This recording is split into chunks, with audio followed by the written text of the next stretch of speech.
Do your parents ever reminisce about how things were way different back in 1979? Well, we sat down with some millennials and their parents to hear how they think sex, drugs, jobs, and living at home has changed. Then we dug into the data to see whether they were right. Sex for me was I lost my virginity when I was 17. 14 or 15 years old. I was around 19. I had her when I was 20, and here it is now. Here I am. But you know what? I don't think I would change it. For baby boomers, the median age of losing your virginity back in the 80s was 17.3 years old. For millennials, it's 17. I've had way under 10 partners my whole life. 13 to 15 people only. That's less than my sister, just so you know.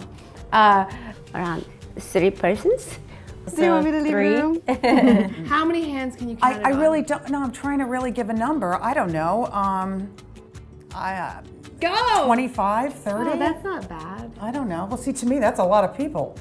Researchers estimate that over the course of their lives, baby boomers would have notched up 11 partners, while millennials will only have 8.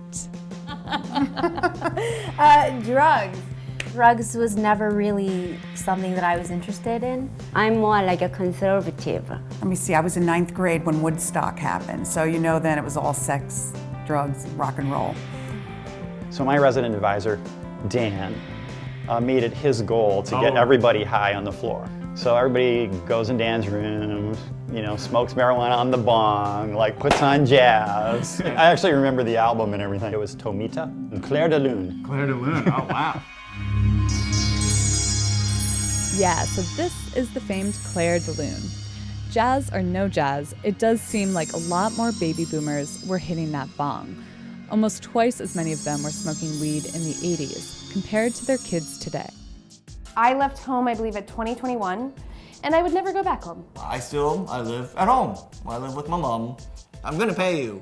It's okay. I'm gonna pay you, okay? I'm not really sure when I want to move out or if I'm going to yet. I might move out before her. Yeah. I moved out of the house when I was 18. I lived in a room that was very small. And when I was moving out, literally I heard the real estate agent say outside my door, and this appears to be some sort of a trash room. But still, it was not in your house. So that's a benefit. Yes.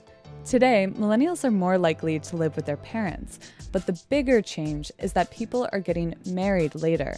So, unlike baby boomers, millennials don't move in with a spouse. They move in with a roommate. I've stayed with one company my entire career. I had to change the 5 jobs. 5 jobs. It's okay. I stayed in my job at the Port Authority for almost 30 years. But definitely millennials, they do not keep a job very long. I see it all the time. I've maybe had about 7 or 8-ish jobs. So I started off as a dancer, I've worked as a teacher. A hostess at a restaurant. started a social media company, Worked in radio. Also worked part-time for a marketing company. then TV hosting. You had health insurance, you had stability, you had all of that. Whereas if you can find a job that'll exist in 5 years, you really nailed it. Great job. It might seem like millennials job hop more than their parents, but the numbers show that's just not true. At 29, both millennials and baby boomers have had the same number of jobs, 8. But it is true that as people get older, they stay in their jobs for longer. These days, older millennials will typically stay in a job for about 3 years, but those aged 55 and older stay in their jobs for 10. So even though parents might tell you that back in the day, everything was different, the numbers show some things really don't change.